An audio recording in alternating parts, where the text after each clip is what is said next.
Pada waktu itu, Raja Salomo menyuruh para tua-tua Israel dan semua kepala suku, yakni para pemimpin puak orang Israel, berkumpul di hadapannya di Yerusalem untuk mengangkut tabut perjanjian Tuhan dari kota Daud, yaitu Sion. Maka pada hari raya di bulan Etanim, yakni bulan ketujuh, berkumpullah di hadapan Raja Salomo semua orang Israel.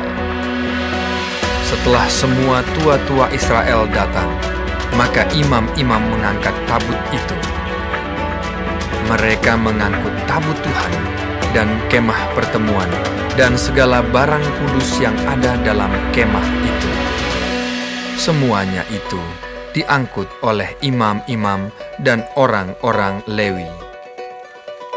Tetapi Raja Salomo dan segenap umat Israel yang sudah berkumpul di hadapannya berdiri bersama-sama dengan dia di depan tabut itu dan mempersembahkan kambing domba dan lembu sapi yang tidak terhitung dan tidak terbilang banyaknya. Kemudian imam-imam membawa tabut perjanjian Tuhan itu ke tempatnya di ruang belakang rumah itu, di tempat Maha Kudus, tepat di bawah sayap kerub-kerub. Sebab kerub-kerub itu mengembangkan kedua sayapnya di atas tempat tabut itu, sehingga kerub-kerub itu menudungi tabut serta kayu-kayu pengusungnya dari atas. Kayu-kayu pengusung itu demikian panjangnya, sehingga ujungnya kelihatan dari tempat kudus yang di depan ruang belakang itu, tetapi tidak kelihatan dari luar. Dan disitulah tempatnya sampai hari ini. Dalam tabut itu tidak ada apa-apa selain dari kedua loh batu yang diletakkan Musa ke dalamnya di Gunung Horeb, yakni loh-loh batu bertuliskan perjanjian yang diadakan Tuhan dengan orang Israel pada waktu perjalanan mereka keluar dari tanah Mesir. Ketika imam-imam keluar dari tempat kudus, datanglah awan memenuhi rumah Tuhan, sehingga imam-imam tidak tahan berdiri untuk menyelenggarakan kebaktian oleh karena awan itu. Sebab kemuliaan Tuhan memenuhi rumah Tuhan. Pada waktu itu berkatalah Salomo, Tuhan telah menetapkan matahari di langit, tetapi Ia memutuskan untuk diam dalam kekelaman. Sekarang aku telah mendirikan rumah kediaman bagimu, tempat engkau menetap selama-lamanya. Kemudian berpalinglah raja, lalu memberkati seluruh jemaah Israel, sedang segenap jemaah Israel berdiri. Ia berkata, Terpujilah Tuhan Allah Israel yang telah menyelesaikan dengan tangannya apa yang difirmankannya dengan mulutnya kepada Daud ayahku. Demikian, sejak aku membawa umatku Israel keluar dari Mesir, tidak ada kota yang kupilih di antara segala suku Israel untuk mendirikan rumah di sana sebagai tempat kediaman namaku. Tetapi aku telah memilih Daud untuk berkuasa atas umatku Israel. Lalu raja melanjutkan, Ketika Daud ayahku bermaksud mendirikan rumah untuk nama Tuhan Allah Israel, berfirmanlah Tuhan kepadanya, Engkau bermaksud mendirikan rumah untuk namaku, dan maksudmu itu memanglah baik. Hanya bukanlah engkau yang akan mendirikan rumah itu, melainkan anak kandungmu yang akan lahir kelak. Dialah yang akan mendirikan rumah itu untuk namaku. Jadi Tuhan telah menepati janji yang telah diucapkannya. Aku telah bangkit menggantikan Daud ayahku, dan telah duduk di atas tahta kerajaan Israel, seperti yang difirmankan Tuhan. Aku telah mendirikan rumah ini untuk nama Tuhan Allah Israel, dan telah menyediakan di sana tempat untuk tabut. yang memuat perjanjian yang telah diadakan Tuhan dengan nenek moyang kita ketika mereka dibawanya keluar dari tanah Mesir. Kemudian berdirilah Salomo di depan mezbah Tuhan di hadapan segenap jemaah Israel. Ditadahkannyalah tangannya ke langit, lalu berkata, "Ya Tuhan, Allah Israel, tidak ada Allah seperti Engkau di langit di atas dan di bumi di bawah. Engkau yang memelihara perjanjian dan kasih setia kepada hamba-hambamu yang dengan segenap hatinya hidup di hadapan-Mu. Engkau yang tetap berpegang pada janji-Mu terhadap hamba-Mu Daud ayahku, dan yang telah menggenapi dengan tangan-Mu apa yang Kau firmankan dengan mulut-Mu, seperti yang terjadi pada hari ini. Maka sekarang ya Tuhan Allah Israel, peliharalah apa yang Kau janjikan kepada hamba-Mu Daud ayahku dengan berkata, keturunan-Mu takkan terputus di hadapanku dan tetap akan duduk di atas tahta kerajaan Israel, asal anak-anak-Mu tetap hidup di hadapanku sama seperti Engkau hidup di hadapanku.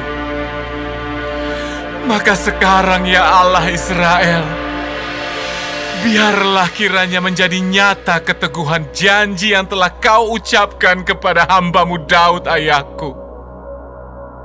Tetapi benarkah Allah hendak diam di atas bumi? Sesungguhnya langit, bahkan langit yang mengatasi segala langit pun tidak dapat memuat Engkau. Terlebih lagi rumah yang kudirikan ini. Maka berpalinglah kepada doa dan permohonan hamba-Mu ini ya Tuhan Allahku. Dengarkanlah seruan dan doa yang hamba-Mu panjatkan di hadapan-Mu pada hari ini. Kiranya mata-Mu terbuka terhadap rumah ini siang dan malam, terhadap tempat yang Kau katakan, namaku akan tinggal di sana. Dengarkanlah doa yang hamba-Mu panjatkan di tempat ini. Dan dengarkanlah permohonan hamba-Mu dan umat-Mu Israel yang mereka panjatkan di tempat ini, bahwa Engkau juga yang mendengarnya di tempat kediaman-Mu di sorga. Dan apabila Engkau mendengarnya, maka Engkau akan mengampuni. Jika seseorang telah berdosa kepada temannya, lalu diwajibkan mengangkat sumpah dengan mengutuk dirinya, dan dia datang bersumpah ke depan mezbah-Mu di dalam rumah ini, maka Engkau pun kiranya mendengarkannya di sorga dan bertindak serta mengadili hamba-hamba-Mu, yakni menyatakan bersalah orang yang bersalah dengan menanggungkan perbuatannya kepada orang itu sendiri, tetapi menyatakan benar orang yang benar dengan memberi pembalasan kepadanya yang sesuai dengan kebenarannya. Apabila umat-Mu Israel terpukul kalah oleh musuhnya karena mereka berdosa kepadamu, kemudian mereka berbalik kepadamu dan mengakui nama-Mu, dan mereka berdoa dan memohon kepadamu di rumah ini, maka Engkau pun kiranya mendengarkannya di sorga dan mengampuni dosa umat-Mu Israel, dan mengembalikan mereka ke tanah yang telah Kau berikan kepada nenek moyang mereka. Apabila langit tertutup sehingga tidak ada hujan, sebab mereka berdosa kepadamu, lalu mereka berdoa di tempat ini dan mengakui nama-Mu, dan mereka berbalik dari dosanya, sebab Engkau telah menindas mereka, maka Engkau pun kiranya mendengarkannya di sorga dan mengampuni dosa hamba-hamba-Mu umat-Mu Israel. Karena Engkaulah yang menunjukkan kepada mereka jalan yang baik yang harus mereka ikuti. Dan Engkau kiranya memberikan hujan kepada tanah-Mu yang telah Kau berikan kepada umat-Mu menjadi milik pusaka. Apabila di negeri ini ada kelaparan, apabila ada penyakit sampar, hama, dan penyakit gandum, belalang, atau belalang pelahap, apabila musuh menyesakkan mereka di salah satu kota mereka, apabila ada tulah atau penyakit apapun, lalu seseorang atau segenap umatmu Israel ini memanjatkan doa dan permohonan di rumah ini dengan menadahkan tangannya, karena mereka masing-masing mengenal apa yang merisaukan hatinya sendiri, maka engkau pun kiranya mendengarkannya di sorga, tempat kediamanmu yang tetap, dan engkau kiranya mengampuni, bertindak, dan membalaskan kepada setiap orang sesuai dengan segala kelakuannya.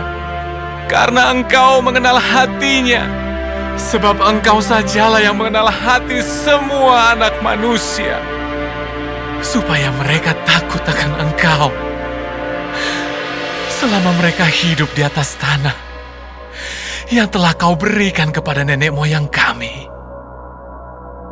Juga apabila seorang asing yang tidak termasuk umatmu Israel datang dari negeri jauh oleh karena namamu, sebab orang akan mendengar tentang namamu yang besar dan tentang tanganmu yang kuat dan lenganmu yang teracung, dan ia datang berdoa di rumah ini, maka engkau pun kiranya mendengarkannya di sorga, tempat kediamanmu yang tetap, dan engkau kiranya bertindak sesuai dengan segala yang diserukan kepadamu oleh orang asing itu, supaya segala bangsa di bumi mengenal namamu, sehingga mereka takut akan engkau, sama seperti umatmu Israel, dan sehingga mereka tahu bahwa namamu telah diserukan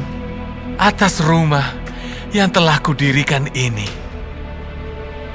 Apabila umatmu keluar untuk berperang melawan musuhnya, ke arah manapun engkau menyuruh mereka, dan apabila mereka berdoa kepada Tuhan dengan berkiblat ke kota yang telah kau pilih, dan ke rumah yang telah kudirikan bagi namamu, maka engkau kiranya mendengarkan di sorga doa dan permohonan mereka, dan engkau kiranya memberikan keadilan kepada mereka. Apabila mereka berdosa kepadamu,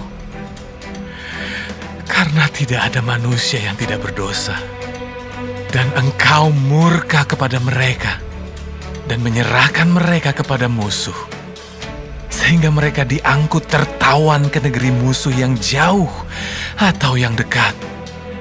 Dan apabila mereka sadar kembali dalam hatinya di negeri tempat mereka tertawan, dan mereka berbalik dan memohon kepadamu di negeri orang-orang yang mengangkut mereka tertawan, dengan berkata, "Kami telah berdosa, bersalah, dan berbuat fasik."